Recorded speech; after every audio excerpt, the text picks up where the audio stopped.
কি রে, ফোনটা কেটে দিচ্ছিস কেন? আর বাসা থেকে চলে গেলি কেন? সেটা তো তুই ভালো জানিস। আমি ভালো জানবো মানে? তুই এটা আমার সাথে কেন করলি? কি করেছি আমি? এখন বলছিস কি করেছি আমি? তুই এইটা আমার সাথে না করলেও পারতি। আরে, করেছি কি সেটা তো বলবি। এখনো না জানার ভান করছিস? তুই জানিস আমি তোর বোনকে কতটা ভালোবাসি। কেন তুই এটা আমার সাথে করলি? আমি কিন্তু রেগে যাচ্ছি। আমি কি করেছি সেটা তো বলবি। তুই তো জানিস আমি তোর বোনের জন্য কি না করছি, কতটা ভালোবাসি তোর বোনকে, সেটা তুই জানিস। তুই কেন আমাকে বললি যে তোর বোন প্রেম ভালোবাসা পছন্দ করে না, আর তোদের বাড়িতে গিয়ে তোর বোনকে কনভিন্স করতে? তুই কেন এটা আমার সাথে করলি? আমাকে এভাবে কষ্ট দিয়ে তোর কি লাভ ছিল? কষ্ট পেয়েছি আমি, অনেক কষ্ট পেয়েছি আমি। এবার তুই খুশি তো?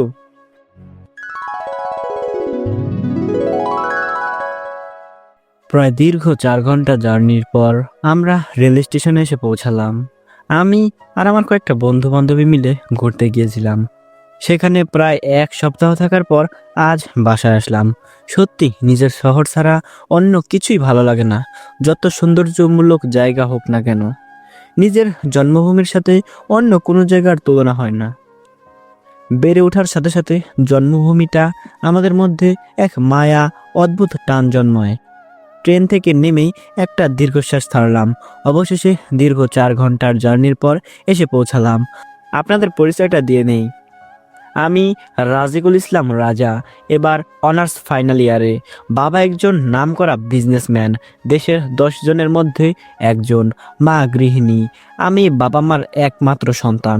আর কিছু জানতে হবে না, গল্পের সাথে থাকলেই সব জেনে যাবেন। ট্রেন থেকে নেমেই আমার চোখ গেল ফ্লাইওভারে থাকা একটা মেয়ের উপর।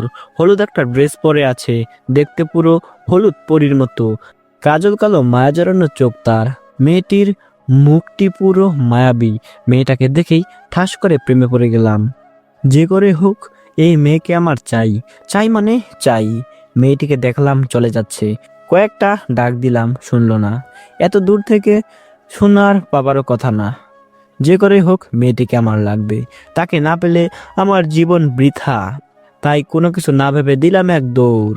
পেছন থেকে আমার বন্ধু বান্ধবীরা ডাকতে লাগলো, কিন্তু কে শোনে কার কথা। দিলাম এক দৌড়। মেয়েটি আমার থেকে অনেক দূরে, তাই ডাকতেছি, শুনতে পারছে না। দৌড়াতে দৌড়াতে ফ্লাইওভারে চড়ে বসলাম আমি। আমি এই প্রান্তে আর মেয়েটি ওই প্রান্তে। আমি আরো জোরে দৌড়াতে লাগলাম। অনেক ভিড়, তাই কিছুই করতে পারছি না।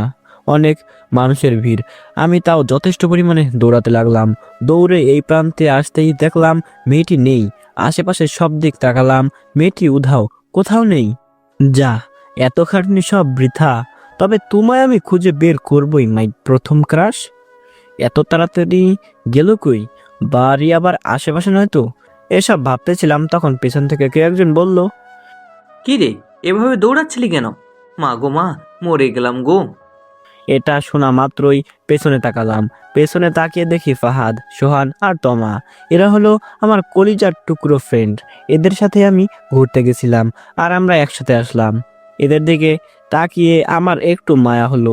খুব হাসি পাচ্ছে এদের দেখে, কারণ এরা এক একজন হাঁটুতে হাত দিয়ে হাঁপাচ্ছে। কুকুর যেমন অনেক দৌড়ে এক জায়গায় থেমে জিভ বের করে রেস্ট নেয়, ঠিক তেমনই অবস্থা হয়েছে ওদের। খুব হাসি পাচ্ছে আমার। এদের দিকে তাকিয়ে আমার মেয়েটির কথা মন থেকে চলে গেল। হাসি পাচ্ছে খুব আমার। আমি আর হাসি থামাতে না পেরে হেসে দিলাম। আমাকে এভাবে হাসতে দেখে ফাহাদ বলল, কি রে, এভাবে গোপাল ভাঁড়ের মতো হাসতেছিস কেন? কি বললি? আবার বলতো। বলছি তুই এত হাসতেছিস কেন? তোদের অবস্থা দেখে কুকুর যেমন এক জায়গায় দাঁড়িয়ে জিভ বের করে হাঁপায়, ঠিক তোদেরও একই অবস্থা। এই বলে আমি আরো একটু হেসে নিলাম। এবার ওদের দিকে তাকিয়ে দেখি রেগে আগুন। মনে হয় ভুল জায়গায় চলে আসছি। মনে হয় ফায়ার সার্ভিসকে ডাকতে হবে। কেউ আমারে বাঁচা। এমন সময় তমা রেগে বলল, আমাদের কুকুরের মতো লাগছে না? আরে আমি তো মজা করে বললাম, তোরা এত রেগে যাইতেছিস কেন? তোর মজার কুষ্টি কিলাই, বল। এইভাবে কুকুরের মতো দৌড়াচ্ছিলি কেন? সতুটা নিয়েই নিলি? হুম, নিলাম। এবার বল, তুই এভাবে দৌড়চ্ছিলি কেন? তোর পিছে দৌড়তে দৌড়তে আমাদের জীবন পুরাই শেষ। আসলে কি, আমি এখানে একটা মেয়েকে দেখলাম, প্রথম দেখায় ক্রাশ খেয়ে গেছি। প্রথম দেখায় খুব ভালোবেসে ফেলেছি। ওই মেয়েটাকে ধরতে এভাবে দৌড়াচ্ছিলাম, কিন্তু আফসোস মেয়েটা হারিয়ে গেল। যে করে হোক ওই মেয়েটাকে আমার চাই, মেয়েটাকে আমি খুঁজে বের করবই। কথাগুলো বলে আমি ওদের দিকে তাকিয়ে অবাক। চাতক পাখির মতো আমার দিকে তাকিয়ে আছে, চোখগুলো রসগোল্লার মতো করে। আমি কি কিছু ভুল বলে ফেলেছি? তখন আমি বললাম, কি রে, তোরা এভাবে তাকিয়ে আছিস কেন? সূর্য কোন দিকে উঠেছে? তোর মুখে মেয়ের নাম আমার তো বিশ্বাসই হচ্ছে না। তোরা আবার শুরু করলি? সত্যি বলতেছি, তোর কথাই টাসকে খেয়ে গেলাম। তুই তো কোনোদিন, কথা তো দূরের কথা, মেয়েদের দিকে ঠিকমতো তাকাসনি। এতে অবাক হওয়ার কি আছে? ভালোবাসা কোনখানে, কোথায়, কোন জায়গায়, কোন সময় জন্ম নিবে তা তো বলা যায় না। আমি প্রথম দেখায় ভালোবেসে ফেলেছি। তা অবশ্য ঠিক। তো সেই ভাগ্যবতী মেয়ের কি কোনো কিছু জানিস? তোদের তো বললাম এখনই হারিয়ে ফেললাম। তো এখন কি কি প্রেম না করেও ছ্যাঁকা খেয়ে গেলি নাকি? স্যাগা কেন খাবো? তো এখন কি করবি? না মেয়েটাকে চিনিস, না কিছু জানিস তার সম্পর্কে? তো কিভাবে খুঁজে বের করবি? আমার মনে হয় মেয়েটার বাড়ি আশেপাশে, কারণ এত তাড়াতাড়ি মেয়েটা গেল কই। এক কাজ করি, এখানে তো বেশি বাড়ি নেই, সব কয়টা বাড়িতে যাব, চল। ভাই তোর পা ধরি, এমনি 4 ঘন্টা জার্নি করে আমি শেষ। তার উপর এইগুলো করতে না কত মানুষের পিটানি খেতে হয় জানি না, আর রাতও হয়ে যাবে। তোরা সাথে চল, যা বলার আমি বলছি। আমায় ছেড়ে দে দোস্ত, তোর পায়ে ধরি। এমন একটা দেব না, আমার জন্য এইটুকু করতে পারবি না? চল। ঠিক আছে চল, মানুষের বাড়িতে যা বলার তুই বলবি। ঠিক আছে চল। না জানি কি আছে আজকে কপালে, চল। তমা তুই চলে যা, তুই মেয়ে মানুষ, আমাদের রাত হবে, এমনি সন্ধ্যা হয়ে আসছে। আরে না, চল, আমিও যাই। আমি ওদের মতো ভীতু না। না তুই চলে যা, তোর জন্য হয়তো বাসায় অপেক্ষা করছে, আমরা ছেলে মানুষ, কিছুই বলবে না। না দোস্ত, আমিও যাই। আমিও দেখতে চাই মেয়েটাকে। মেয়েটাকে যে পাওয়া যাবে তার তো কোনো গ্যারান্টি নাই। আরে চল, পাবো। ঠিক আছে চল। তারপর আমরা একটা বাড়ির উদ্দেশ্যে গেলাম। বাড়িটা কাছেই ছিল। তারপর আমরা বাড়িটার সামনে এলাম। কলিং বেলে চাপ দেওয়ার সাহস হচ্ছে না আমার। আমাকে এভাবে দাঁড়িয়ে থাকতে দেখে ফাহাদ বলল, কি রে, দাঁড়িয়ে আছিস কেন? কলিং বেলে চাপ দে। দিচ্ছি। তা কি বলবি? যে কোনো একটা নাম বলে চালিয়ে দেব। নাম বলে কি কি বলবি? যে তার মেয়েকে বাইরে নিয়ে আসবে, আর মেয়ে তো নাও থাকতে পারে। তোরা শুধু দেখে যা আমি কি করি। ঠিক আছে। তারপর আমি বুকে 0.5 গ্রাম সাহস নিয়ে কলিং বেলে চাপ দিলাম। 2-3 বার চাপ দিতেই একটা লোক দরজা খুলে দিল। লোকটাকে দেখেই ভয় পেয়ে গেলাম, কেমন জানি ভিলেনের মতো দেখতে। সবাই ভয় আছি। তখন লোকটি কর্কশ গলায় বলল, কি চাই এখানে? আঙ্কেল, আর্নিকা আছে বাসায়, আমি ওর বয়ফ্রেন্ড, ও আমাকে আসতে বলেছিল। তা তুমি থাকো কোথায়, আর তোমাদের সম্পর্ক কত দিনের? আঙ্কেল আমি সামনেই থাকি, আর আমাদের সম্পর্ক পুরো গুনে গুনে 5 বছর, আর এরা আমার বন্ধু। ও, অনেক পুরনো সম্পর্ক দেখছি। হুম। ঠিক আছে, তোমরা থাকো, আমি অর্ণিকাকে ডেকে আনছি। যেও না কিন্তু। আঙ্কেল, তবে আর্নিকা বলেছিল না আসতে। আপনি নাকি খাটাস মানুষ, গম্ভীর মুডে থাকেন সব সময়, ভিলেনের মতো আপনি। আপনি নাকি বাংলা ছবি ডিপ জলের মতো টাকলা চুল পাকনা, এসব বলেছে আর্নিকা। আপনি নাকি অনেক খারাপ, এসব বলেছে আর্নিকা। আজকে ওকে আসতে দেন, এসব বলেছে আপনার ব্যাপারে। ঠিক বলেছে। না আঙ্কেল, সব ভুল বলেছে। আপনার মতো মানুষ হয় না, এত সহজে আমাদের সম্পর্কটা মেনে নিলেন। আর্নিকা আসুক, আজকে আপনার নামে এসব বলা। ঠিক আছে, তোমরা থাকো, আমি অর্ণিকাকে নিয়ে আসছি। যাবা না কিন্তু। ঠিক আছে আঙ্কেল, আপনি নিয়ে আসুন, আমি আছি। তারপর লোকটি চলে গেল। আমার অনেক ভয় হচ্ছে, অনেক কথা বলে ফেলেছি। লোকটাকে দেখে মনে হচ্ছে রহস্য আছে। সবকিছু এত তাড়াতাড়ি মেনে নিল ভাবতে পারছি না। ওদের দিকে তাকিয়ে দেখি ওরাও ভয় পেয়ে আছে। এখন তমা আমাকে বলল, দোস্ত, বানিয়ে তো অনেক কিছু বললি, না জানি আজ কপালে কি আছে। আরে না, দেখলি না লোকটা কি ভালো। দেখে মনে হচ্ছে লোকটার ভিতরে রহস্য আছে। আর তুই খাটাস আরও কি না কি বললি, মনে হয় এখান থেকে বাসে না যাওয়ার আগে। তোরা ভয় পাইতেছিস কেন? আমি আছি না, আমারে দেখ, আমি ভয় পাইতেছি। সত্যি কথা বলতে আমিও ভয়ে আছি, কপালে না জানি শনি আছে। আর লোকটাও ভালো ব্যবহার করলো, ডাল মে কুছ কালা হে। 2 মিনিট হয়ে গেল, দরজা খুলছে না।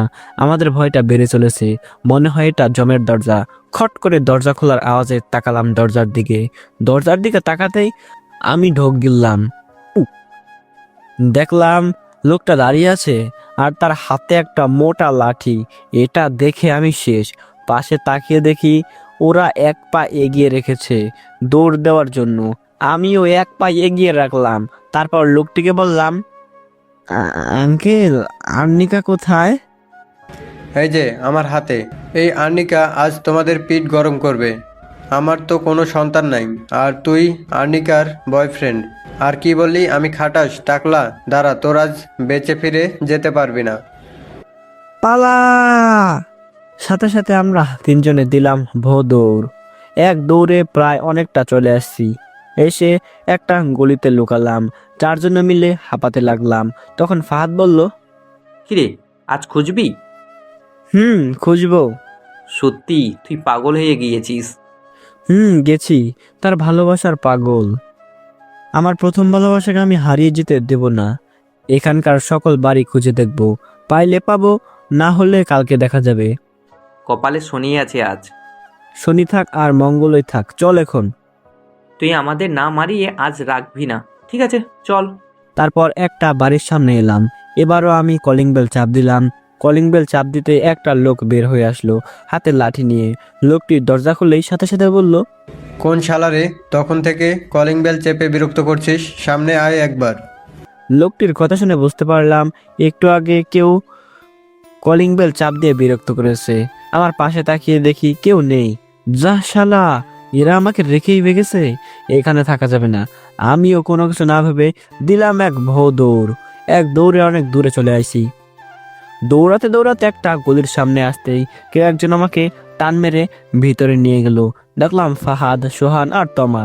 ওদের দেখে আমি বললাম, কি রে, তোরা কখন চলে এসেছিস? যখন দেখলাম লাঠি নিয়ে এসেছে তখনই আমরা 3 জন দৌড় দিয়েছি। আমায় তো একটা ইশারা দিতে পারতিস। তুই কয়েকটা খেলে তো ভালো হতো, মাথা থেকে ভূতটা আপাতত নামতো। এই ভূত জীবনও নামবে না। আজ প্রত্যেকটা বাড়ি দেখবো, তারপর বাসায় যাব। ঠিক আছে চল, এবার আমি বলবো। তুই বললে বেঁচে ফিরতে পারবো না। চল না, এসব 20 বছরের অভিজ্ঞতা আছে আমার, বুঝলি? ঠিক আছে চল, দেখি তোর অভিজ্ঞতা। তারপর সবাই মিলে একটা বাড়িতে গেলাম। কলিং বেল চাপ দিতেই একটা ভদ্রলোক দরজা খুলে দিল। না জানি কপালে কি আছে। তখন লোকটি বলল, কি চাই? আর তোমরা কারা? তোমাদের তো চিনলাম না। আপনি আমাদের চিনবেন না আঙ্কেল, আমরা হলাম একটা সংস্থা বা কোম্পানির মতো এক জায়গা থেকে এসেছি। আমাদের কাজ হলো যে কোনো এক জায়গায় কোনো একটা কাজ, যেমন এখান দিয়ে কে আগে যাবে বা এই অন্ধ লোকটিকে কে সাহায্য করবে, এমন অনেক কাজ আছে। আমরা যে কোনো জায়গায় যে কাউকে কোনো কিছুভাবে অন্ধ বা বিপদে পড়েছে এমন অবস্থা করে আমাদের গ্রুপের কাউকে বসিয়ে রাখি, পরে তাকে যে সাহায্য করে তাকে আমরা পুরস্কার দেই। এইটা যে কোনো জায়গায় যে কেউ পেতে পারে। তো আমার বাড়িতে কি মনে করে? আসলে আঙ্কেল, আমরা আজকেও এমন একটা ব্যবস্থা করেছিলাম, সেখানে একটি মেয়ে বিজয়ী হয়েছে। এখন মেয়েটিকে গিয়ে পুরস্কার দিব। এখন কথা হলো মেয়েটি হারিয়ে যায়, আমরা মেয়েটির মুখ দেখছি, আমাদের মনে হয় মেয়েটি এখানকার আশেপাশের, তাই সবার বাড়িতে গিয়ে চেক করছি মেয়েটি কোন বাড়ি। আমরা আবার পুরস্কার না দিতে পারলে আমাদের চাকরি থেকে বের করে দেবে আঙ্কেল। তা আমি এখন কিভাবে সাহায্য করতে পারি তোমাদের? আঙ্কেল, আপনি শুধু আপনার মেয়ে থাকলে ডেকে নিয়ে আসেন, আপনার মেয়েও তো হতে পারে। এভাবে সবার বাড়িতে গিয়ে দেখছি আমরা। বুঝতে পারছি, ঠিক আছে, তোমরা থাকো, আমি আমার মেয়েকে নিয়ে আসছি। ঠিক আছে আঙ্কেল। তারপর লোকটি চলে গেল। আমরা সবাই ফাহাদের দিকে অবাক হয়ে তাকিয়ে আছি। তখন ফাহাদ বলল, কিরে, তোরা এভাবে তাকিয়ে আছিস কেন? তুই এতদিন কোথায় ছিলি? আমরা তো তোরেই খুঁজি। এটা আমার ট্যালেন্ট, বুঝলি? যা, তোরা দেখতে পারিস না। তোর অভিজ্ঞতার প্রশংসা করতে হয়। তোদের প্রশংসা লাগবে না আমার, তোরা বাদ দে, সবাই আমার অভিজ্ঞতা সম্পর্কে জানে। এই তো অভিজ্ঞতা, সব কথা মিথ্যা বললি। এর জন্যই মানুষের উপকার করতে নেই। ঠিক আছে, চুপ কর, শুনলে আবার দৌড়ানি খেতে হবে। তারপর আমরা সবাই চুপ করে রইলাম। তারপর লোকটি একটি মেয়েকে নিয়ে এলো। লোকটির মেয়ে হবে মনে হয়, এই মেয়ে সেই মেয়ে না। আমি ফাহাদকে ইশারা দিয়ে দিলাম। ফাহাদ বলল, এই মেয়েটি না। তারপর আমরা সেখান থেকে চলে এলাম। লোকটিও কিছু বলল না। তারপর একে একে সব বাড়ি এভাবে দেখলাম, কিন্তু না, মেয়েটিকে পাওয়া গেল না। মনটা আমার অনেক খারাপ হয়ে গেল। তবে তোমায় আমি ছাড়ছি না, খুঁজে বের করবই। একটু রাত হয়ে গেছে, আমরা সবাই একটা গাড়ি নিয়ে বাড়িতে আসতে লাগলাম। তখন তমা বলল, কি রে, এবার কি করবি? মেয়েটাকে তো পাওয়া গেল না, তুই ছ্যাঁকা খেয়ে গেলি অবশেষে। ছ্যাঁকা কেন খাবো? ছ্যাঁকা খাবে দুর্বলরা, যারা কিছুতেই কিছু করতে পারে না, কিছুই করার ক্ষমতা থাকে না। পাওয়া তো গেল না, এখন কি করবি? আগে বাসায় যাই, এখানে যেহেতু দেখছি না, তাহলে এখানে কোনো এক সময় দেখা পাবো, তাই রোজ এখানে আসবো আমি। একটা মেয়ের জন্য এত কষ্ট করবি, তাও আবার তার দেখা পাবি কি না ঠিক নেই। এটা একটা পাগলামি মাত্র। পাগল হয়ে গেছি আমি তার জন্য। আমার তাকে চাই মানে চাই। সত্যি তোর বউ খুব লাকি হবে রে। আমার বউ না, বল সেই মেয়েটির। ওকে তো আমি খুঁজে বের করে বিয়ে করবই। সত্যি মেয়েটিকে পেলে ও লাকি হবে অনেক। এবার ঠিক আছে। তারপর আমরা নানা কথা বলতে বলতে বাসায় আসতে লাগলাম। একে একে সবাই চলে গেল তাদের বাসায়। আসার সময় তাদের বাসা পড়ায় সবাই চলে গেল। আমিও কিছুক্ষণের মধ্যে বাসায় চলে এলাম। কলিং বেল চাপ দিতেই আম্মু এসে দরজা খুলে দিল। আমায় দেখে রেগে বলল, কিরে, এত তাড়াতাড়ি এলি কেন? আর একটু দেরি করে আসতে পারতিস, এত কম সময় লাগে জানতাম না। একটা কাজ ছিল তাই দেরি হয়ে গেছে। আগে তো বাসায় আসতে পারতি, জানিস কত টেনশনে ছিলাম আমি। আমি কি ছোট্ট বাচ্চা নাকি যে হারাই যাব? আর কল তো দিতে পারতে। তোর ফোনটা দেখ তো। আম্মুর কথায় ফোনটা বের করে দেখলাম প্রায় 30টা মিস কল দিয়েছে আম্মু। ফোনটা কখন যে সাইলেন্ট হয়ে গেছে বুঝতেই পারিনি। আসলে মামা নেই এমন, একটু বাইরে থাকলেই টেনশন করে। আমার ছেলের কিছু হয়ে গেল না তো, অ্যাক্সিডেন্ট করলো না তো, কিডন্যাপ হলো না তো, মায়েরা কি এমনি হয়? তখন আমি আম্মুকে বললাম, কখন যে সাইলেন্ট হয়ে গেছে বুঝতে পারিনি, সরি। তুই জানিস কখন থেকে টেনশনে আছি আমি। সরি বললাম তো। ঠিক আছে, যা ফ্রেশ হয়ে নে, তুই অনেক ক্লান্ত। আব্বু কোথায়? অফিস থেকে ফিরলি এখনো? ঠিক আছে, আমি ফ্রেশ হয়ে আসি। ঠিক আছে, যা। তারপর আমি রুমে চলে এলাম। রুমে এসে ফ্রেশ হয়ে নিলাম। তারপর বিছানায় শুয়ে পড়লাম, কারণ অনেক ক্লান্ত লাগছে। শুয়ে শুয়ে মেয়েটির কথা ভাবতে লাগলাম। কাজল কালো চোখ তার, দুধে আলতার মতো গায়ের রং তার, মুখটা তার প্রচণ্ড মায়াবী। মেয়েটির কথা ভেবে মুচকি একটা হাসি দিলাম। খুব ক্লান্ত থাকায় ঘুমানোর চেষ্টা করলাম। কখন যে ঘুমিয়ে পড়লাম কিছুই জানি না। ঘুম ভাঙলো আম্মুর ডাকে। আম্মু ডেকে দিয়ে চলে গেল। আমিও উঠে ফ্রেশ হয়ে নিচে এলাম। তাকিয়ে দেখি আম্মু আর আব্বু খাওয়ার টেবিলে বসে আছে। তখন আমিও তাদের সাথে যোগ দিলাম। তখন আব্বু বলল, কিরে, কেমন ঘুরলি? এই তো ভালোই। তা তোর পড়ালেখা কেমন চলছে? সেটা আবার কি? খায় না মাথায় দেয়? ফাজলামি বাদ দে, বল পড়ালেখার কি অবস্থা? চলছে ভালোই। ভালো হইলেই ভালো, রেজাল্ট না করতে পারলে অফিসে বসতে হবে, মনে আছে তো? তুমি সব সময় আমার অফিসের কথা কেন বলো বলো তো? এইসব অফিস আমার ভালো লাগে না। তুমি তো বলনি ঘুরে এসে অফিসে বসবি। আর কয়েকটা দিন সময় দাও আমাকে, একটা কাজ আছে। ঠিক আছে, দিলাম। এবার কিন্তু না করতে পারবি না। ঠিক আছে। তারপর আমি খাওয়া দাওয়া করে রুমে চলে এলাম। রুমে এসে সোহান, ফাদ আর তোমার সাথে কিছু কথা বলে শুয়ে শুয়ে সেই মেয়েটির কথা ভাবতে লাগলাম। মেয়েটির কথা কেন জানি ভাবতে ভালো লাগে। তারপর মেয়েটির কথা ভাবতে ভাবতে কোনো এক সময় ঘুমিয়ে পড়লাম। সকাল সকাল কেউ কম্বল ধরে টানছে। ঘুমটা ভেঙে গেল, মাথা পুরাই গরম হয়ে গেল। এত সকালে কেউ ডাকে, শান্তিতে ঘুমাতেও দিবে না দেখছি। তখন আমি বললাম, এই কে রে? তোর চম, ঘুম থেকে ওঠ বলছি। ও আম্মু, সকাল সকাল কেন এমন করছো? একটু ঘুমাতে তো দিবে নাকি? কি, এখনো সকাল আছে? উঠ বলছি। আর একটু ঘুমিয়ে নেই, তারপর উঠছি। তুই উঠবি নাকি ঝাড়ুটা নিয়ে আসবো? কি করার করো, আমি এখন উঠতে পারবো না। ঠিক আছে, আমিও দেখাচ্ছি কিভাবে উঠাতে হয়। এই বলে আম্মু চলে গেল। পরিবেশ একদম ঠান্ডা। আমি শান্তি করে একটু ঘুমিয়ে নেই। জ্বর আসার মতো পরিবেশ, একদম নিস্তব্ধ। আমি চোখ বুজে ঘুমানোর চেষ্টা করলাম। এমন সময় ঠাস ঠাস করে দুইটা বাড়ি পড়লো আমার গায়ে। লাফ মেরে বিছানা থেকে উঠলাম। তাকিয়ে দেখি আম্মু ঝাড়ু নিয়ে দাঁড়িয়ে আছে। যা, সত্যি সত্যি ঝাড়ু নিয়ে এসেছে। মা গো মা, পিঠটা এখনো ব্যথা করছে।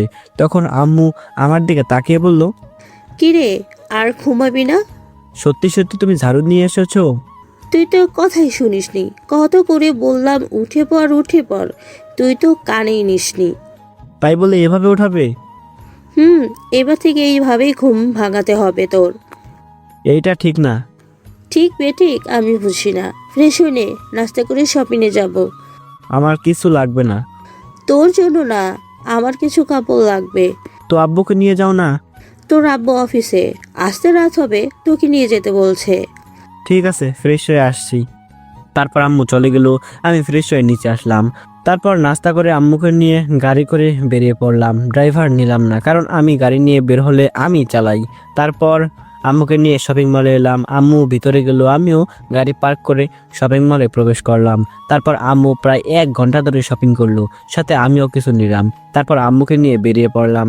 তারপর গাড়ি নিয়ে শপিং মলের অপোজিটে আসতেই চোখ গেল আমার গাড়ির গ্লাসে দেখলাম শপিং মল থেকে একটা মেয়ে বের হচ্ছে। আর এটা হলো আমার দেখা ফ্লাইওভারের সেই মেয়েটি, মানে আমার ক্রাশ। দেখলাম শপিং মল থেকে বেরিয়ে চলে যাচ্ছে। তখন আমি আম্মুকে বললাম, আম্মু তুমি একটু থাকো তো। কেন, এখন আবার কোথায় যাবি? তুমি গাড়িতেই থাকো, 5 মিনিট, আমি আসতেছি। আম্মুকে কোনো কথা বলার সুযোগ না দিয়ে গাড়ি থেকে নেমে পড়লাম। রাস্তায় অনেক গাড়ি যাতায়াত করছে। এখন মুশকিল হলো রাস্তাটা ক্রস করা। এদিকে মেয়েটিও চলে যাচ্ছে, আর এদিকে রাস্তায় শুধু গাড়ি যাতায়াত করছে।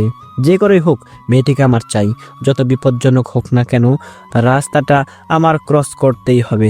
অনেক রিস্ক নিয়ে আমি রাস্তাটা ক্রস করতে লাগলাম। অনেক গাড়ি, আমি দেখে দেখে পার হচ্ছি। রাস্তাটার প্রায় শেষ প্রান্তে এসে পড়েছি। আমি পেছন দিকে তাকাচ্ছিলাম যে গাড়িটা আসতেছে নাকি। এমন সময় পেছন দিক থেকে একটা গাড়ি এসে ধাক্কা দিয়ে দিল। সাথে সাথে আমার পায়ের সাথে জোরে ধাক্কা খেলো। বুঝতে পারলাম মাথাটাতেও একটু চোট পেয়েছি, প্রচণ্ড ব্যথা করছে। তারপর কি হয়েছে আমার কিছুই মনে নেই। যখন চোখ খুললাম তখন নিজেকে হাসপাতালে আবিষ্কার করলাম। দেখলাম আম্মু কাঁদছে আর আব্বু সান্ত্বনা দিচ্ছে। সোহান, ফাহাদ আর তমা আছে দেখছি। আমার যে জ্ঞান ফিরেছে তাদের কোনো হুঁশ নেই। নিজের দিকে তাকিয়ে দেখি মাথায় ব্যান্ডেজ, মাথাটা হালকা ব্যথা করছে, ডান পায়ে ব্যান্ডেজ। আম্মু কেঁদেই চলেছে আর আব্বু সান্ত্বনা দিচ্ছে। আম্মুর থামার কোনো নামই নেই। আমার যে জ্ঞান ফিরেছে এদের কোনো হুঁশ নেই। তখন আমি বললাম, আমার যে জ্ঞান ফিরেছে সেদিকে কি কারো হুঁশ আছে? আমার ডাকে সবাই আমার দিকে তাকালো, দেখলো যে আমার জ্ঞান ফিরেছে। সবার মুখে হাসি ফুটলো। তখন আম্মু দৌড়ে এসে আমায় সারা মুখে চুমু দিতে লাগলো। মনে হয় 3 বছরের বাচ্চা আমি। তখন আমি বললাম, কি হলো, চুমু খাচ্ছ কেন? আমি 3 মাসের বাচ্চা না। চুপ কর হারামজাদা, তোর জন্য কাল থেকে আমি শেষ হয়ে যাচ্ছি। কাল থেকে মানে? কাল থেকে তোর জ্ঞান নেই। তুই জানিস আমার কলিজাটা ছেড়ে যাচ্ছিল। এখন তো ঠিক হয়ে গেছি। তুই জানিস তোর জন্য কি অবস্থা হয়েছিল আমার? তোকে তো খুন করতে ইচ্ছে করতেছে। কেন, আমি কি করেছি? চুপ কর হারামজাদা, বল তুই আমায় গাড়ির মধ্যে রেখে এভাবে রাস্তা পার হচ্ছিলি কেন? একটা কাজ ছিল তাই। তুই জানিস না রাস্তাটা কত করে গাড়ি চলাচল করে, আর জীবনটা চেয়েও কাজটা গুরুত্বপূর্ণ হয়ে গেল। হুম। ঠাঠিয়ে মারবো এক চর। বল তোর কি এমন কাজ ছিল যে জীবনের ঝুঁকি নিয়ে এভাবে রাস্তা পার হচ্ছিলি? সেটা বলা যাবে না। বলছি, বল আমাকে, কি এমন তোর গুরুত্বপূর্ণ কাজ ছিল? তোর জীবনের থেকেও বেশি গুরুত্বপূর্ণ ছিল? আগে কাজটা শেষ হোক তারপর বলবো। আবার তো সেই কাজ? তোর জন্য একদিন মরে যেতে হবে আমায়। প্লিজ আম্মু, এমনভাবে বলো না, আমার কষ্ট হচ্ছে। আমার কষ্ট হচ্ছে না? তুই কি এমন কাজ করতে গিয়েছিলি নিজের জীবনের কথা চিন্তা না করে, আমাদের কথা চিন্তা করে? কি এমন কাজ করতে গেছিলি বল আমাকে। ঠিক আছে, বলবো পরে। এখন কিছু খেতে দাও তো, খিদে পেয়েছে। ঠিক আছে, দাঁড়া দিচ্ছি। তারপর আম্মু কিছু খাবার নিয়ে এলো। তারপর আমায় নিজ হাতে খাইয়ে দিতে লাগলো। কি এক শান্তি মায়ের হাতে খাবার, যে এত শান্তি সেটা বলে বোঝাতে পারবো না। তারপর মা আমাকে খাবার যত্ন সহকারে খাইয়ে দিয়ে ওষুধ খাইয়ে দিল। তারপর বাইরে চলে গেল। এসব কাণ্ড কাহিনী এতক্ষণ ধরে ফাহাদ, সোহান আর তোমার দেখছিল আর মুসকি মুসকি হাসছিল। আম্মু বাইরে যাওয়ার পর তমা আমাকে বলল, সত্যি আন্টি তোকে অনেক ভালোবাসে রে। হুম। তুই জানিস আন্টির কি অবস্থা হয়েছিল কাল থেকে শুধু কেঁদেই চলেছে, কিছু খাবার মুখে দেয়নি। আমরা অনেক বোঝানোর চেষ্টা করেছি কিন্তু কিছুই লাভ হয়নি। সত্যিই তোকে অনেক ভালোবাসে রে। জানি, তোদের বলতে হবে না। একটা সত্যি কথা বলতো, তোর কি এমন কাজ ছিল যে নিজের জীবনে ঝুঁকি নিয়ে তুই এরকম কাজ করেছিস? সত্যি বলবো না মিথ্যা? মজা করিস আমাদের সাথে? একদম সত্যি বলবি, মিথ্যা বললে তুই আজ শেষ। আসলে কালকে আমি শপিং মল থেকে বেরিয়ে যখন আম্মু আর আমি চলে আসতেছিলাম, তখন গাড়ির গ্লাসে লক্ষ্য করে দেখলাম আমার দেখা সেই ওভারব্রিজের সেই মেয়েটি শপিং মল থেকে বেরিয়ে চলে যাচ্ছে। তাই আমি তার কাছে যাওয়ার জন্য রাস্তাটা ক্রস হচ্ছিলাম। রাস্তাটা প্রায় ক্রস হয়ে গেছিলামই, তখন একটা গাড়ি এসে ধাক্কা দিল। তারপর থেকে তোরা সব কিছু জানিস, আমি আর কিছুই জানি না। একটা মেয়ের জন্য তুই নিজের জীবন দিয়ে দিচ্ছিস? এটা তো পাগলামি একটা। আমার ভালোবাসার পাগলামি। ওকে আমার জীবনে প্রয়োজন, মানে প্রয়োজন। তাকে না পেলে আমার এই জীবন বৃথা। সত্যি তুই পারিসও বটে।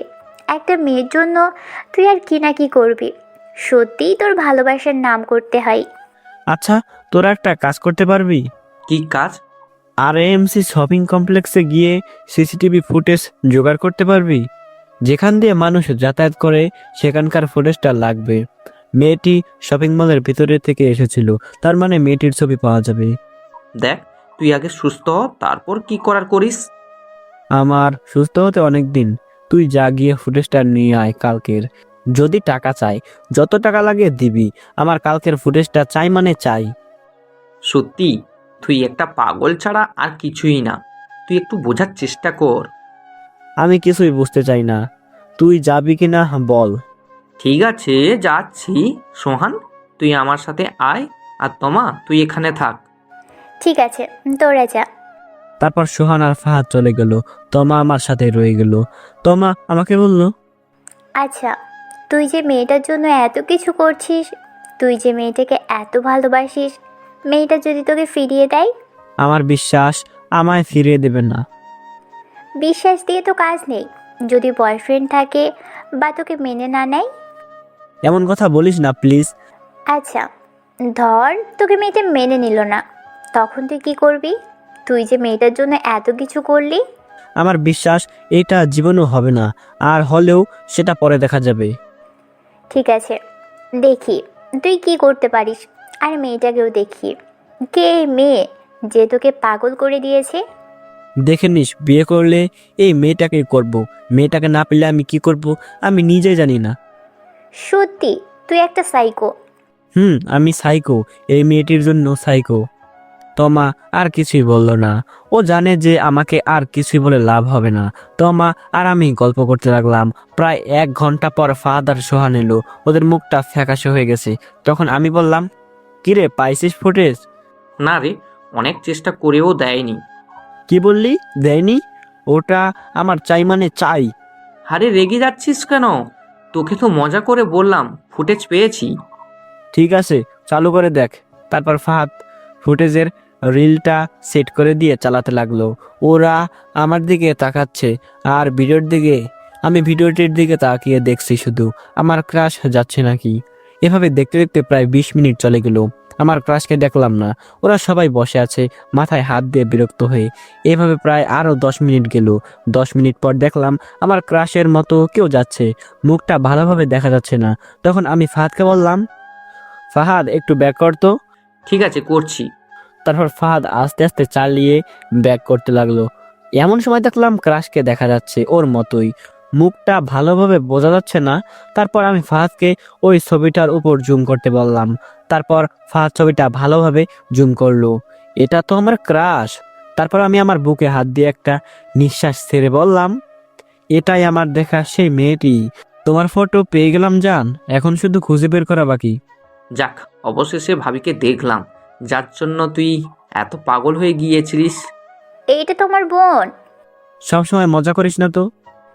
আরে আমি সত্যি বলছি, এটা আমার বোন, ইশরাত জাহান ইভা। তোর যে বোন আছে এটা তো কোনোদিন বলিসনি। ইভা নানুর বাসায় ছিল ছোটবেলা থেকে, ওখানেই পড়ালেখা করেছে এতদিন। আমরা যেদিন বাড়ি আসলাম, ইভাও সেদিন নানির বাড়ি থেকে বাড়ি আসছিল, হয়তো তাই দেখেছিস। আর ইভা এখন থেকে বাসায় থাকবে। কি বলতেছিস? এগুলো সব মাথার উপর দিয়ে যাচ্ছে। বিশ্বাস হচ্ছে না তো? দাঁড়া। এই বলে তমা ফোন থেকে কিছু ছবি বের করলো। তোমা যা বলছে দেখি সব সত্যি। আমি ফাহাদ আর সোহান একে অপরের দিকে তাকাচ্ছি, তখন তমা বলল, কি রে, বিশ্বাস হলো? যাক, আমার আর কষ্ট করে বউকে খুঁজতে হলো না। শালিকা আমার। মজা করিস না, ও জীবনেও রাজি হবে না। কেন? দেখ, আমি আমার বোনের সাপোর্ট নিব না। তোর মতো ছেলে হাজারে একটা পাওয়া ভাগ্যের ব্যাপার। তোকে যে পাবে সে অনেক লাকি হবে। আমার বোন ইভা সেই ছোটোবেলা থেকেই নানু বাড়িতে বড় হয়েছে। তার চাল চলন, আচার আচরণ আমার মতো না। ও একটু একা থাকতে পছন্দ করে। ছোট থেকে ও প্রেম ভালোবাসা থেকে দূরে। ও এইসব দেখতেই পারে না। প্রেম করা তো দূরের কথা, ও এইসবের নাম শুনতেই পারে না। আমি আমার বোনের সাপোর্ট নিয়ে এসব বলছি না। তোমার কথা শুনে আমার মুখটা ফ্যাকাশে হয়ে গেল। ফাহাদ আর সোহানও কিছু বলল না। মহা টেনশনে পড়ে গেলাম আমি। এখন কিভাবে কি করি? তখন তমা বলল, কী রে, মুখটা এমন বাংলার পাঁচের মতো করেছিস কেন? তুই যে কথা শুনাইলি। আরে গাধা, তাই বলে কি প্রেম থেমে থাকবে? তুই যে ওকে ভালোবাসিস এটা ওর কপাল। তুই ওকে পারবি পটাতে, আর এসব ভালোবাসার প্রতি ঘৃণা থেকে সরাতে, আর ওর চোখ খুলে দিতে। সব ব্যবস্থা আমি করে দিব। এই তো, এই জন্যই তোকে এত ভালো লাগে। থাক, এখন আর তেল দিতে হবে না, আমাদের ট্রিট দিতে হবে।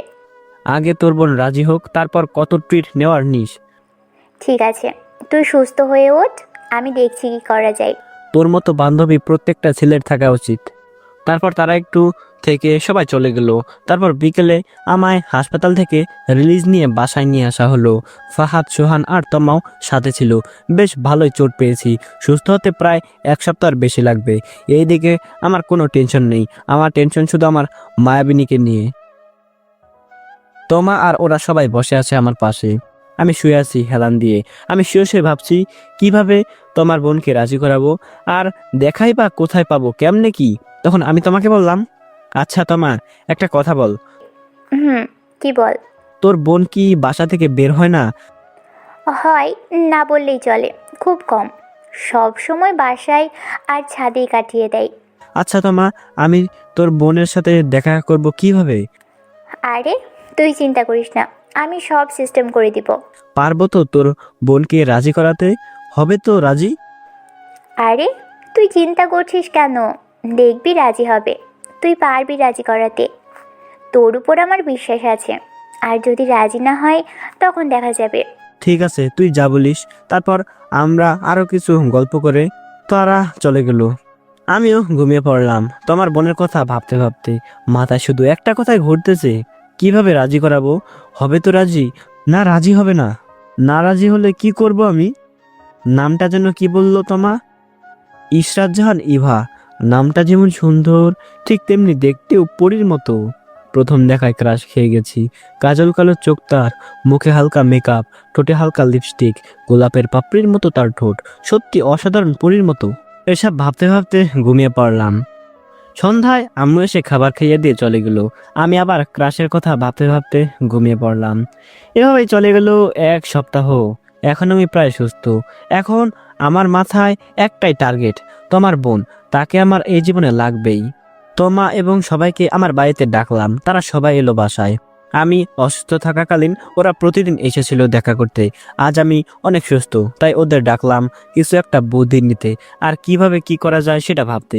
যে কোনো পথে, যে কোনো উপায়ে আমার আমার ওকে লাগবেই, তাই এদের ডাকা। বর্তমানে সবাই ছাদে দাঁড়িয়ে আছি। তখন তমা আমাকে উদ্দেশ্য করে বলল, কি রে, কেন রাখলি বল? তোরা তো জানিস কেন রাখলাম। তোর বোন কিভাবে পটাবো সেটা বল। দাঁড়া, একটু ভাবতে দে। ঠিক আছে, যত খুশি ভাব, কিছু একটা উপায় বের কর। পেয়েছি আইডিয়া। কি আইডিয়া বল শুনি। একটা কাজ কর, আমাদের বাসার উপরতলায় ভাড়া দেওয়ার জন্য রুম ফাঁকা আছে, তুই সেখানে গিয়ে উঠতে পারিস। তোদের ওইখানে উঠে আমার কি লাভ?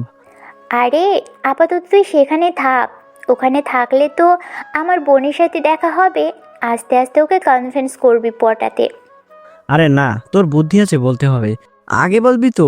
এই না হলে আমার বান্ধবী, আমি বাসায় বলে দেখি। তা বাসায় কি বলবি? আরে যে কোনো একটা বলে কোথাও ছুটি কাটানোর জন্য ঘুরে আসার কথা বলবো। 1 সপ্তাহ হলোই ঘুরে আসলাম। আরে তুই টেনশন নিস না, আমি আছি না, তুই সব ঠিকঠাক কর।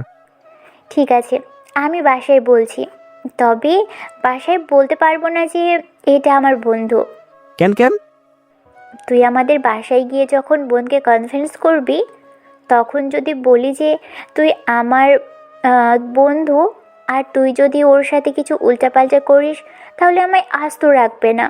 আর তুই আমার বন্ধু এটা জানলে বিষয়টা কেমন হয়ে যাবে না? তাও ঠিক। আচ্ছা ঠিক আছে, তুই বাসায় গিয়ে সব ঠিক কর, আমি 2 দিনের মধ্যে আসতেছি। ঠিক আছে, আমি বাসায় বলতেছি যে একজন রুম ভাড়া নিতে চাই, আর 2-3 দিনের মধ্যে আসবে। ঠিক আছে। তারপর ফাহাদ, সোহান আর তমা কিছুক্ষণ আড্ডা দিয়ে চলে গেল। আমিও ভাবতে লাগলাম কেমনে কি করব, কিছুই মাথায় ঢুকতেছে না। সন্ধ্যায় ডিনার করার জন্য খাবার টেবিলে বসে আছি, তখন আমি বললাম, তোমাদের সাথে একটা কথা আছে। কি কথা? আমার একটা কাজ আছে, আর একটা বন্ধু তাদের বাসায় যাইতে বলেছে অনেকদিন ধরে, আমিও যাব বলেছি। তোর যা আমাদের বলার কি আছে? আসলে সেখানে গেলে আমার 1 থেকে 2 মাস লাগবে, ওর বাসায় থাকতে হবে, আর একটা কাজ আছে। কি এতদিন তুই এইখানে থেকে কি করবি? এই সম্ভব না। প্লিজ আব্বু, শুধু এবার। ঠিক আছে, কিন্তু সেখান থেকে এসেই অফিসে বসতে হবে বলে দিলাম। ঠিক আছে, সেখান থেকে এসেই অফিসে বসবো। ঠিক আছে, কোন দিন যাবি? কাল তো যাব না, পরশু দিন যাব। ঠিক আছে। তারপর খাওয়া দাওয়া করে রুমে চলে এলাম। শুয়ে শুয়ে ভাবতে লাগলাম কিভাবে কি করব, কেমন করে শুরু করব। আর তমা যে কথা শুনিয়েছে তাতে আরও অনেক টেনশন হচ্ছে। এইসব চিন্তা নিয়ে ঘুমিয়ে পড়লাম। পরের দিন ভালোভাবে আড্ডা দিয়ে নিলাম, আর সব কিছু প্ল্যান করলাম কেমনে কি করব, আর আমার পরিচয় কি, আর আমি সেখানে কেন যাচ্ছি, সব কিছু তোমার কাছ থেকে ঠিকঠাক করে নিলাম। দিনটা এভাবেই কেটে গেল। পরের দিন সকালে কিছু কাপড় গুছিয়ে রেডি হলাম। তারপর আব্বু আম্মুর থেকে বিদায় নিয়ে বাসা থেকে বের হলাম। তারপর একটা গাড়ি নিয়ে তোমাদের বাসার উদ্দেশ্যে রওনা হলাম। তোমাকে আগেই ফোন করে বলেছি যে আমি আসছি। কেমন যেন ভয় হচ্ছে, কেমনে কি করব এসব নিয়ে একটু ভয় করছে। তোমাদের বাসা আমাদের বাসা থেকে একটু দূর মাত্র, আর বাসায় বলেছি অনেক দূরে। আর তোমাদের বাসার কেউ আমাকে চিনে না, কারণ আমি কখনো তোমাদের বাসায় যাই নাই। তোমা অনেকবার বলেছে যেতে, কিন্তু আমি যাইনি। না গিয়ে ভালোই হয়েছে, গেলে হয়তো আজ যেতে পারতাম না এই কাজ নিয়ে। কিছুক্ষণ পর তোমাদের বাসায় চলে এলাম। তারপর ভয়ে ভয়ে কলিং বেল চাপ দিলাম। প্রথমবার কেউ খুললো না, আবার চাপ দিলাম, সাথে সাথে দরজা খুলে গেল। সামনে তাকিয়ে দেখি মাই ক্রাশ দাঁড়িয়ে আছে। আবারও ক্রাশ খেয়ে গেলাম দেখে। হায়, এই মেয়ে কি ক্রাশ খাইয়ে খাইয়ে মেরে ফেলবে নাকি? আমি তার দিকে এক ধ্যানে তাকিয়ে আছি, আর ইভাও আমার দিকে তাকিয়ে আছে এক ধ্যানে। তারপর ইভা একটা মুচকি হাসি দিল। দুজন দুজনের দিকে তাকিয়ে আছি, কোনো হুঁশ নেই। আমাদের হুঁশ ভাঙলো তোমার ডাকে। তোমার ভিতর থেকে বলল, কে এসেছে রে ইভা? চিনি না আপু, দাঁড়াও দেখছি। তোমার কিছু বললো না। তোমার মনে হয় ইচ্ছে করে বলছে, সে জানে আমি আসবো। কি মেয়ে রে বাবা, চিনেই না। তখন ইভা বলল, কে আপনি? আপনাকে তো চিনলাম না। তোমা কি আমার ব্যাপারে কিছু বলেনি? ও আচ্ছা, আপনি উপরে ভাড়া উঠেছেন? হুম। ঠিক আছে, ভিতরে আসুন। তারপর আমি ভিতরে গেলাম। বাড়িটা সুন্দর, তবে আমাদের বাড়ির থেকে একটু কম। ভিতরে গিয়ে দেখলাম তোমা সোফায় বসে বসে টিভি দেখছে। তোমা আমায় দেখে বলল, আরে আপনি? মাথা আমার হ্যাং মারতেছে। কি হলো কিছুই বুঝলাম না, আমাকে আপনি করে বলছে। আমায় চিনেই না মনে হয়, যেখানে তুই ছাড়া আর কিছুই বলেনি। আমি তোমার দিকে অবাক হয়ে তাকিয়ে রইলাম। তখন তোমা বলল, কেমন আছেন আপনি? ভালো আছি, আপনি কেমন আছেন? আমিও ভালো আছি। আপনার রুমটা উপরে। ইভা, রুমটা দেখি দিয়ে আই তো। ঠিক আছে, যাচ্ছি। আঙ্কেল আন্টি কই, ওনাদের দেখছি না। আব্বু আম্মু একটু বাইরে গেছে। ও। তারপর ইভা উপরে যেতে লাগলো, আমিও উপরে যেতে লাগলাম। তারপর একটা রুমের সামনে এসে ইভা বলল, এইটা হচ্ছে আপনার রুম, আর সাথে অ্যাটাচ বাথরুম আছে। আর কিছু লাগলে বলিয়েন। ঠিক আছে। আর একটা কথা শুনুন, কি? আমি আপনার ছোট, সো তুমি করে বলবেন। ঠিক আছে। কিছু লাগলে বলবেন, সংকোচ বোধ করবেন না। এখন আমি আসি, কিছু লাগলে আমাকে বা আপুকে বলবেন। ঠিক আছে। তারপর ইভা চলে গেল। আমিও রুমটা দেখলাম, বেশ ভালোই গোছানো। একটু ক্লান্ত থাকায় ফ্রেশ হলাম আগেই। ক্লান্ত থাকায় বিছানাটায় গায়ে এলিয়ে দিলাম। কখন যে ঘুমিয়ে গেছি মনে নাই। বিকেলে ঘুম ভাঙলো দরজায় ঠকঠক আওয়াজে। দরজা খুলে দেখলাম তমা। কিরে, কি হয়েছে? তুই এখানে কি করছিস? তোর কাজ হলো ইভার পিছনে ব্যাহার মতো লেগে থাকা। শেষে বেহা বানাই দিলি আমায়? আরে এভাবে বলিনি, তুই সবসময় ইভার পিছনে লেগে থাকবি। ঠিক আছে, থাকবো। এখন কোথায় আছে? ছাদে আছে, যা। আর আব্বু আম্মু বাসায় এসেছে, ছাদে যাওয়ার আগে আব্বু আম্মুর সাথে দেখা করে যাস। ঠিক আছে, যাচ্ছি। তারপর আমি নিচে এসে তোমার আব্বা আম্মার সাথে পরিচয় হয়ে ছাদে চলে এলাম। তাকিয়ে দেখি ফোন চাপতেছে ইভা। আমার দিকে একবার তাকিয়ে ফোনে মনোযোগ দিল ইভা। আমি ছাদের এক কোণে গিয়ে দাঁড়িয়ে থাকলাম। প্রায় 5 মিনিট দাঁড়িয়ে থাকলাম, কোনো আওয়াজ পেলাম না। কি মেয়ে রে বাবা, একটু বসতে তো বলবে, একটু কথা তো বলবে। ঠিক বোনের মতো, যেমন লাউ তেমন কদু।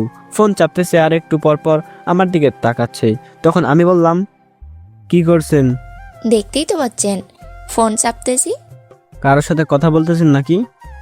হুম, এখন আমার বিএফের সাথে। কথা শোনা মাত্রই আমার চারপাশ অন্ধকার হয়ে এলো। এ কি শুনলাম আমি? বিএফ এর সাথে কথা বলতেছে? এবার বিএফ আছে? তোমা তো বলেছিল কোনো বিএফ নেই আর এসব পছন্দ করে না। তাহলে কি তোমা আমাকে... না না, হয়তো ইভা মজা করে বলছে। তখন আমি ইভাকে বললাম, সত্যি আপনার বিএফ আছে নাকি মজা করছেন? আপনি কি আমার কিছু লাগেন যে মজা করব? আমার বিএফ আছে, অনেক দিনের সম্পর্ক আমাদের। আর বাসায় আমাদের বিয়ের কথা চলতেছে, আমাদের বিয়ে ঠিক হয়ে গেছে। এই তো কয়েকদিন পরেই আমাদের বিয়ে। অনেক ভালোবাসি তাকে, আর সেও আমাকে অনেক অনেক ভালোবাসে। কথাটা শোনা মাত্র আমার পায়ের নিচ থেকে মাটি সরে গেল। এটা কি শুনলাম আমি?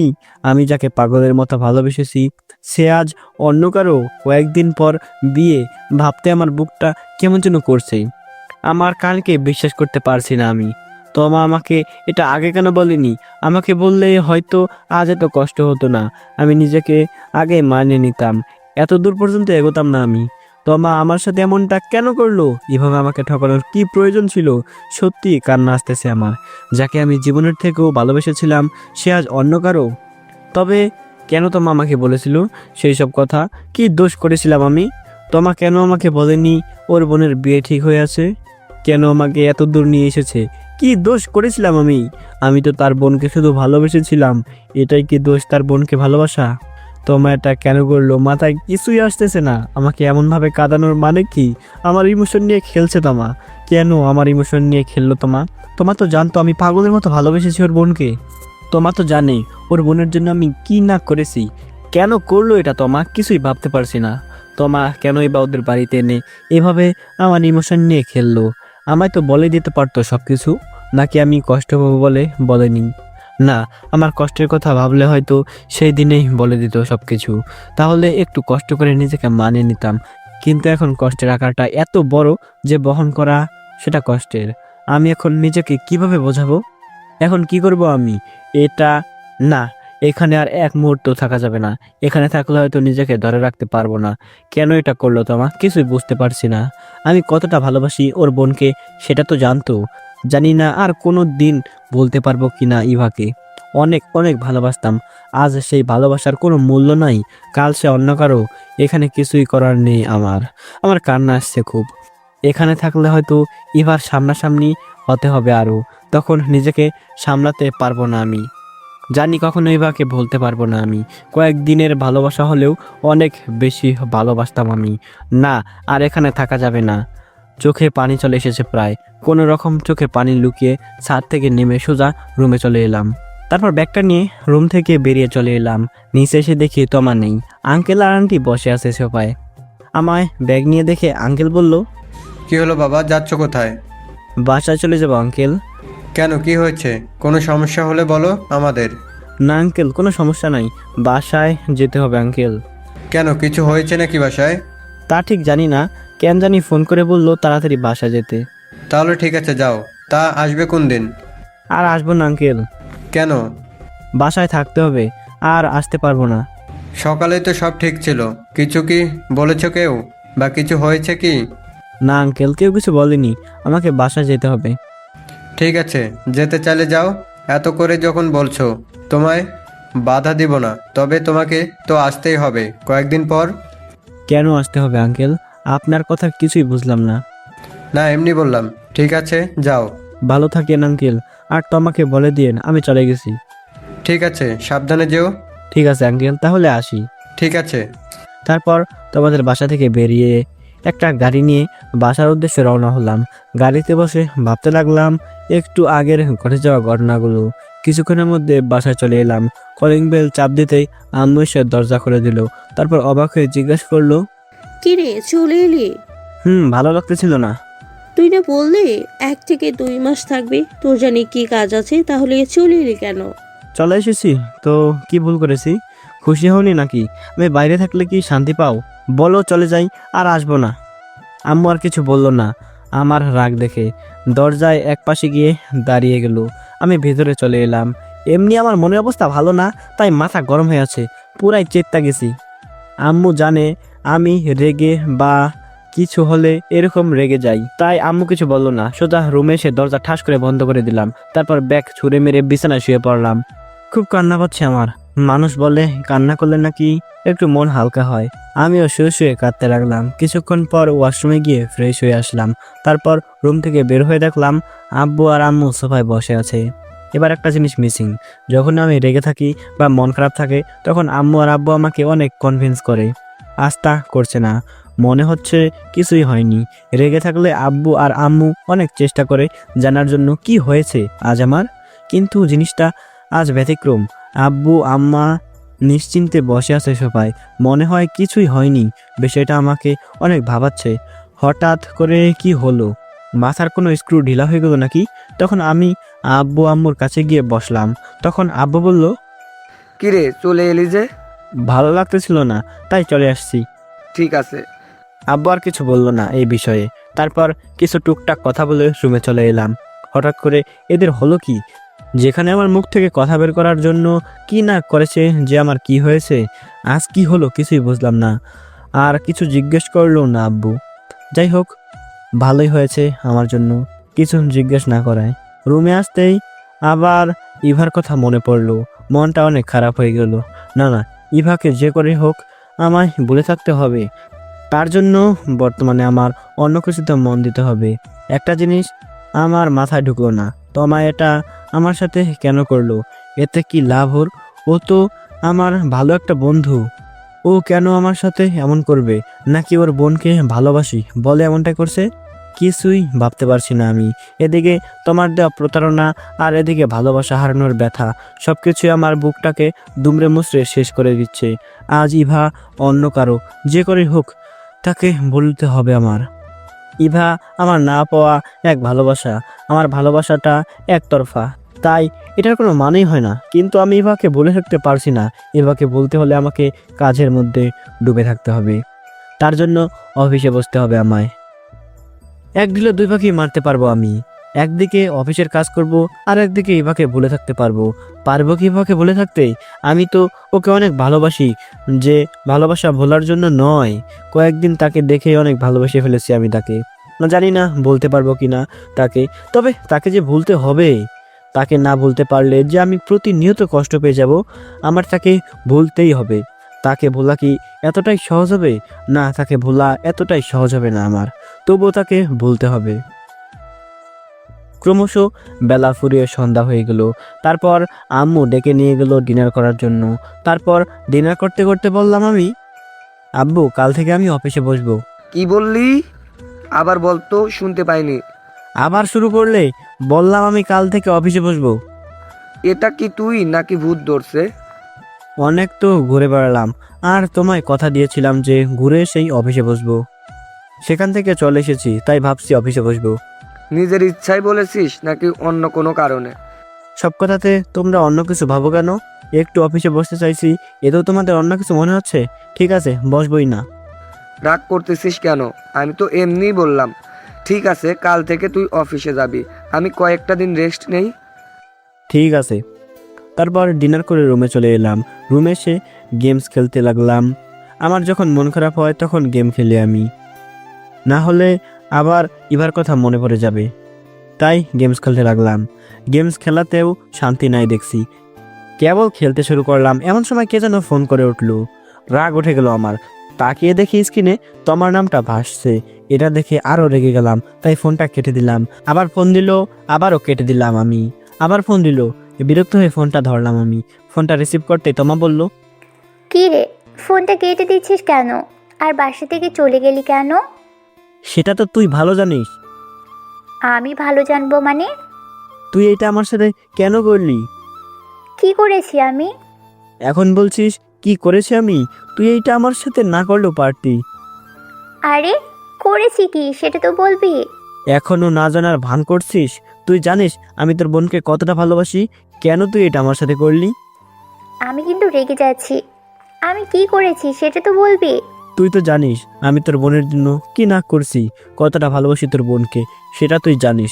তুই কেন আমাকে বললি যে তোর বোন প্রেম ভালোবাসা পছন্দ করে না, আর তোদের বাড়িতে গিয়ে তোর বোনকে কনভিন্স করতে? তুই কেন এটা আমার সাথে করলি? আমাকে এভাবে কষ্ট দিয়ে তোর কি লাভ ছিল? কষ্ট পেয়েছি আমি, অনেক কষ্ট পেয়েছি আমি। এবার তুই খুশি তো? পরিষ্কার করে বল তো সব কি হয়েছে। আমি কিছুই বুঝতে পারছি না। তুই তো জানতিস তোর বোন রিলেশনশিপে ছিল, আর তোদের বাসায় কথাও হয়েছে এই বিষয় নিয়ে। তাদের নাকি বিয়েও ঠিক হয়ে যাচ্ছে। তুই আমাকে এটা বলতে পারতি যে তোর বোনের বিয়ে ঠিক হয়ে গেছে আর ও অন্য একজনকে ভালোবাসে, তাহলে হয়তো আমি এত দূর এগোতাম না আর এত কষ্ট পেতাম না। তুই কেন এইসব বললি? কষ্ট দেওয়ার জন্য তো কষ্ট পেয়েছি আমি অনেক। কি দরকার ছিল তোদের বাসায় নিয়ে গিয়ে এভাবে কষ্ট দেওয়ার? এমনি বললেই তো হয়ে যেত। তোকে এসব কথা কে বলেছে? তোর বোন নিজের মুখে বলেছে এসব কথা। আমি তো এসব বিষয়ে কোনো কথাই জানি না। এসব জানলে হয়তো তোকে আমি আগেই বলে দিতাম। তোকে কষ্ট দেওয়ার জন্য আমি এসব কেন করব? আমি সত্যি এসব বিষয়ে কিছুই জানি না। তুই আমাকে ভুল বুঝিস না প্লিজ। ঠিক আছে, কি আর করার, তুইও তো জানতি না, আর আমাকে কি বলবি? আমিও জানতাম না। তুই কষ্ট পাস না প্লিজ। দেখবি সামনে যাওয়া হবে, ভালোই হবে। একটু কষ্ট হবে, তবুও নিজেকে মানিয়ে নেওয়ার চেষ্টা করব। না জানি তোর বোনকে বলতে পারবো কি না। যেটা হয়েছে তার জন্য তো তোর আর আমার জন্য তো হয়নি। বাস্তবকে তো মেনে নিতে হবে, সেটা যতটাই কষ্টকর হোক না কেন। তা ঠিক বলেছিস। এতে তো তোর আর আমার হাত ছিল না। যা ঘটেছে সেটা আমার কপালে ছিল, এটা মেনে নিতেই হবে। তোর অনেক কষ্ট হচ্ছে না দোস্ত? হচ্ছে একটু, তবে সমস্যা নাই, নিজেকে মানিয়ে নিব আমি। আচ্ছা, তুই তো তোদের অফিসে বলতে পারিস, তাহলে কাজের চাপে তুই ইভাকে ভুলে থাকতে পারবি। আমি সেটাই করব। আর আব্বুকে বললাম যে আমি কাল থেকে আমি অফিসে বসবো, কিন্তু তুই এটা জানলি বা ধারণা করলি কিভাবে? না মানে তুই যদি বাস্তবতার সাথে থাকিস তাহলে ইভাকে ভুলতে পারবি। আর তোর ব্যস্ত থাকার একমাত্র রাস্তা হচ্ছে অফিসে বসা। আর তো তোর কোনো কাজ নেই, তাই বললাম অফিসে বসতে পারিস। কাজের মধ্যে থাকলে তোর বোনের কথা মনে পড়বে না। কাল থেকে অফিসে বসবো আমি। ঠিক আছে, তাহলে আঙ্কেলের একটু সুবিধা হবে। তোকে অনেক দিন ধরে অফিসে বসতে বলছে। তুই কিভাবে জানলি যে আমায় অনেক দিন ধরে অফিসে বসতে বলেছে? না মানে তুই তো বলছিলি একদিন যে আঙ্কেল তোকে অফিসে বসতে বলেছে, কিন্তু তুই বসবি না। বলছিলাম হয়তো। ঠিক আছে, অনেক রাত হয়েছে, ঘুমিয়ে পড়। ঠিক আছে। তারপর তোমার ফোনটা কেটে দিল। তোমার যেটা বললো সেটা শুনে তোমার উপরে আর কোনো রাগ নেই। সে তো জানতো না, তাই এই বিষয়ে ওর উপরে কোনো দোষ দিয়ে লাভ নেই। যা ছিল সব আমার কপালে ছিল। অনেক রাত হয়েছে, এবার ঘুমানো যাক। ঘুমানোর জন্য প্রস্তুতি নিচ্ছি, তখন আবার ফোনটা বেজে উঠলো। তাকিয়ে দেখি আননোন নাম্বার। অনেক রাত হয়েছে, এবার ঘুমানো যাক। ঘুমানোর জন্য প্রস্তুতি নিচ্ছি, তখন আবার ফোনটা বেজে উঠলো। তাকিয়ে দেখি আননোন নাম্বার। আমি আবার আননোন কোনো নাম্বার রিসিভ করি না, তাই কেটে দিলাম। 2-3 বার কেটে দিলাম, কিন্তু থামছেই না, ফোন দিতেই আছে। বিরক্ত হয়ে নাম্বারটা ব্লক লিস্টে ফেলে দিলাম। পরের দিন সকাল সকাল ঘুম থেকে উঠলাম, তারপর একটু হাঁটাহাঁটি করলাম। এতদিন সকালে ঘুম থেকে না উঠে মিস করেছি সকালে সূর্য ওঠার দৃশ্যটা। তারপর ফ্রেশ হয়ে নাস্তা করে আব্বুর সাথে অফিসে আসলাম। তারপর আব্বুর কাছে সব কিছু দেখে নিলাম। বেশি সমস্যা হয়নি, কারণ আমি আগেই প্রতিদিন অফিসে আসতাম আর সব কাজ সম্পর্কে ধারণা আছে আমার, তাই প্রথম দিন কিছু সমস্যা হলো না। অফিস শেষ করে রাত 8টায় বাসায় আসলাম। তারপর ডিনার করে রুমে চলে আসলাম। রুমে এসে আবার এবার কথা মনে পড়ে গেল। অফিসের কাজের চাপে এবার কথা মনে পড়েনি একবারও, কিন্তু শুধুমাত্র বাসায় আসলাম, সাথে সাথে এবার কথা মনে পড়ে গেল। তারপর বন্ধুদের সাথে কথা বললাম, সবার সাথে কথা বলে তারপর ঘুমিয়ে পড়লাম, কিন্তু ঘুম আসছে না, শুধু এবার কথা মনে পড়ছে। তারপর ঘুমানোর চেষ্টা করলাম। এবার কথা ভাবতে ভাবতে কখন যে ঘুমিয়ে গেলাম মনেই নাই। এভাবে কেটে গেল কয়েকদিন। দিনে অফিসের কাজে ডুবে থাকি, এবার কথা মনে পড়ে না, কিন্তু রাত হয়ে আসলেই আমি এবার কথা মনে করে কেঁদে উঠি। আমি পারছি না তাকে বলে যেতে। প্রতিদিন রাতে আমি তার কথা মনে করে মন খারাপ হয় আমার। তাকে যতদিন ভুলে যেতে চেষ্টা করেছি, সে ততদিনে আমার মনে আসছে। আমি পারছি না ভুলে যেতে তাকে, যে অসম্ভব ভালোবেসে ফেলেছি আমি। আমার মনকে বুঝিয়েও ব্যর্থ আমি। কি করে আমি তাকে ভুলে যাই? তাকে যে খুব ভালোবাসতাম আমি, হয়তো আজ সে অন্য কারো হয়ে গেছে, সারা জীবনের জন্য হয়তো হবে। এভাবেই কেটে গেল 1 সপ্তাহের মতো। দিনে তাকে ভুলে থাকি আর রাতে তাকে না পাওয়ার আফসোসে কাঁদি। এই ভাবতেই চলছে দিন। রাতে ডিনার করছি, তখন আব্বু একটা কথা বলল, যা শুনে আমি কি বলবো বা কি করব কিছুই বুঝতে পারছি না। এই কথাটা শোনার জন্য আমি একদমই প্রস্তুত ছিলাম না। কথাটা শুনে আমি কি রিয়াকশন দেব তা ভুলে গেছি। আব্বুর বলা কথাটা হলো, তোর আম্মু আর আমি মিলে তোর বিয়ে ঠিক করেছি, কালকেই তোর বিয়ে। কি বলছো এসব তুমি আব্বু? মাথা ঠিক আছে তোমার? মেয়ে আমাদের পছন্দ হয়েছে, তোর আম্মুর আর আমার, কালকেই বিয়ে তোদের। জানা নেই শোনা নেই, হঠাৎ করে বললেই হলো? এভাবে বিয়ে করা যায় নাকি? বিয়ে করতে সমস্যা কোথায়? তোর কি কোনো পছন্দের কেউ আছে? না, আমার পছন্দের কেউ নেই। তাহলে সমস্যা কোথায়? সমস্যা নাই, তবে আমি এখন বিয়ে করতে পারবো না। এসব কোনো কথা শুনছি না আমি। আমরা তোর বিয়ে ঠিক করেছি কাল, তার মানে কালকেই বিয়ে। আমরা কথা দিয়ে ফেলেছি, আর তুই জানিস কথা খেলাপ করার মতো মানুষ আমি না। হঠাৎ তোমরা কথা দিয়ে দিলে? জানাশোনা নেই? আমি এভাবে বিয়ে করতে পারবো না। আমারও তো একটা মতামতের বিষয় আছে নাকি? মেয়েটা আমরা দেখেছি অনেক সুন্দর, তোর সাথে মানাবে ভালো, অনেক গুণী হবি তুই। দেখা নেই শোনা নেই, এভাবে বিয়ে করতে পারবো না আমি। এই যে ছবি দেখে নে ভালো করে, এবার তো অমত হবার কথা নয়। কাল বিয়ে মানে এটাই ফাইনাল। এটা আমার মান সম্মানের বিষয়, একটু ভেবে দেখিস।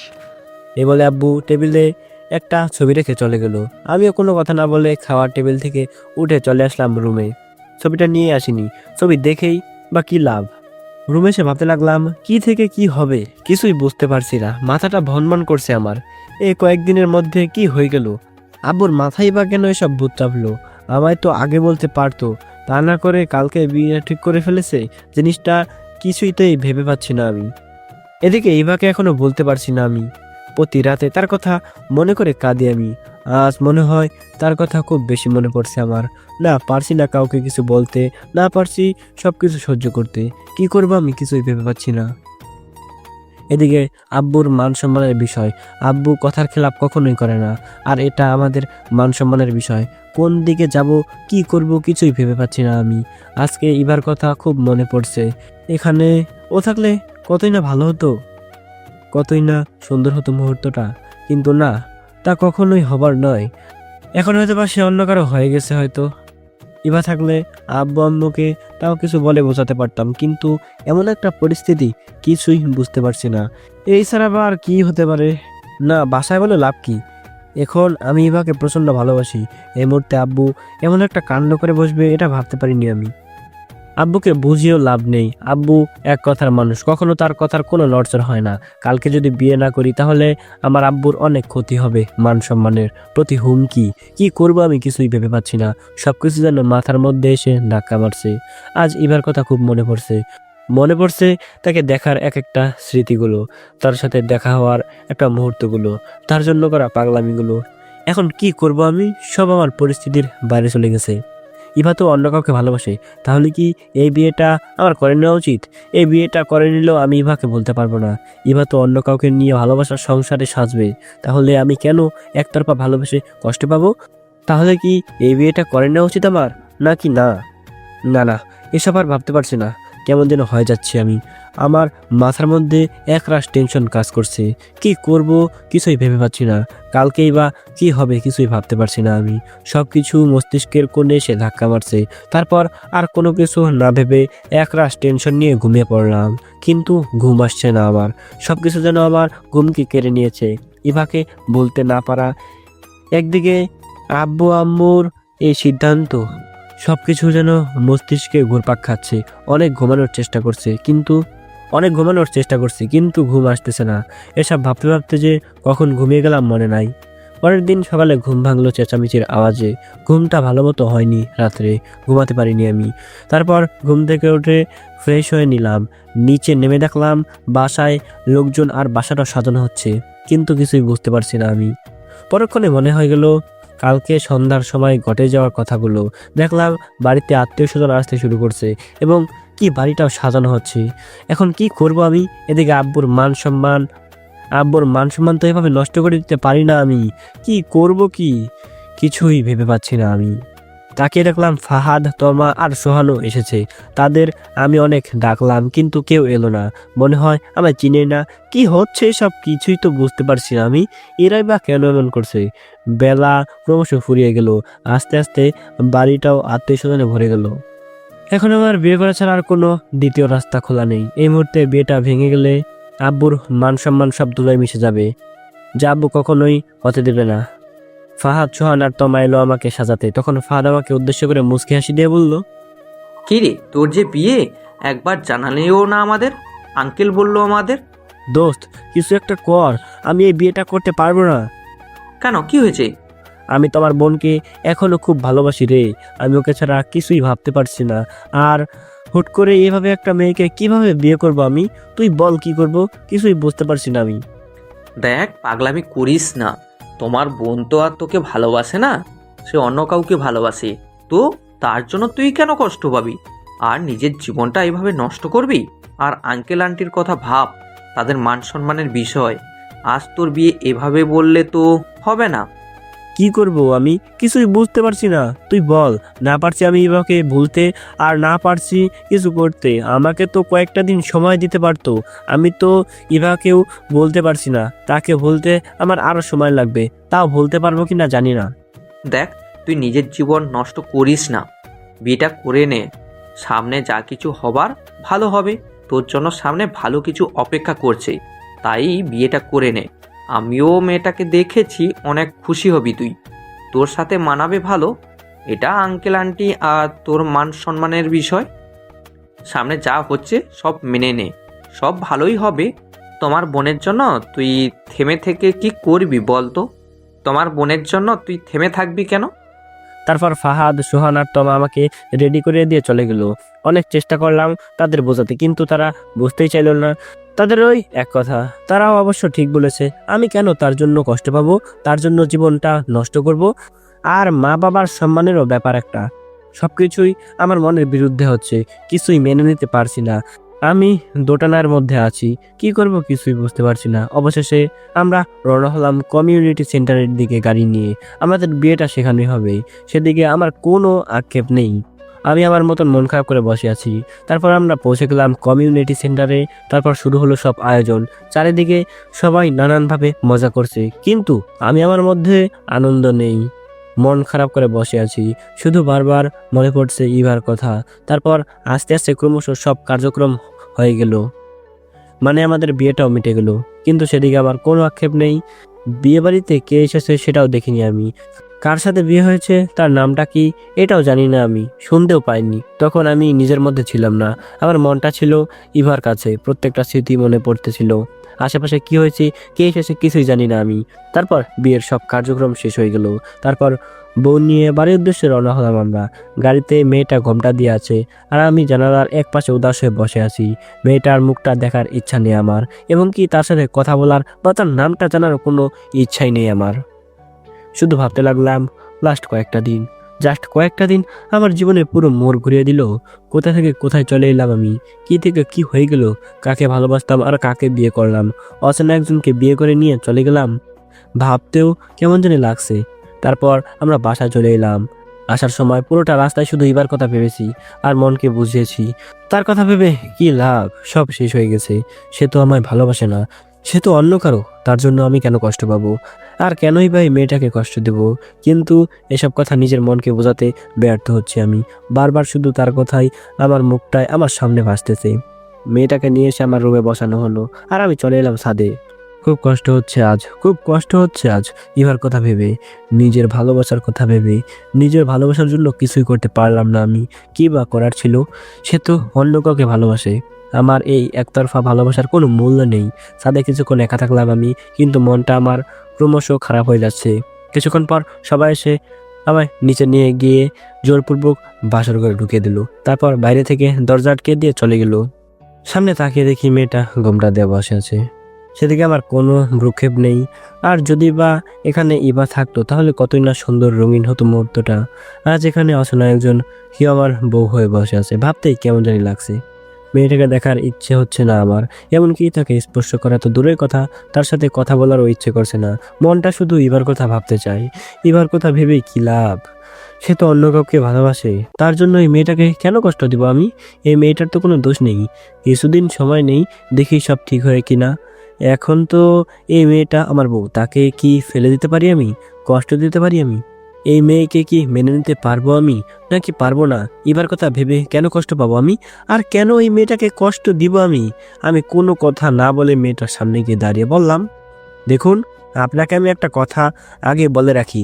আমি অন্য একজনকে ভালোবাসি। তাকে খুব ভালোবাসতাম আমি, এখনো বাসি। কিন্তু সে আমাকে ভালোবাসে না, অন্য কাউকে ভালোবাসে। আমি তাকে বলতেও পারিনি যে আমি তাকে ভালোবাসি। আমি জানতাম না যে সে অন্য কাউকে ভালোবাসে।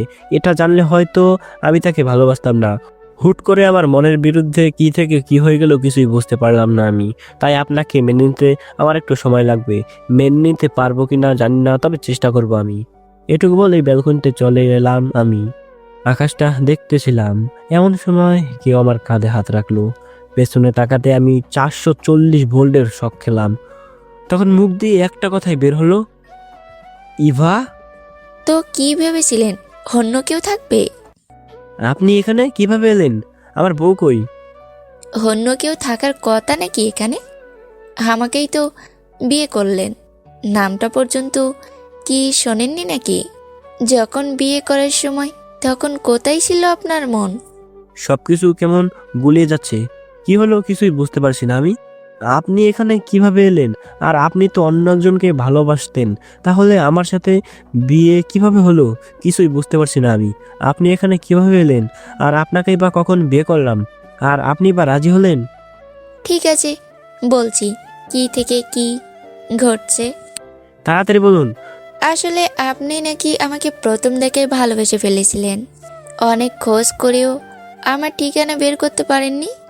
পরে নাকি আমায় আবার শপিং মলে দেখলেন, তখন নাকি অ্যাক্সিডেন্ট করলেন।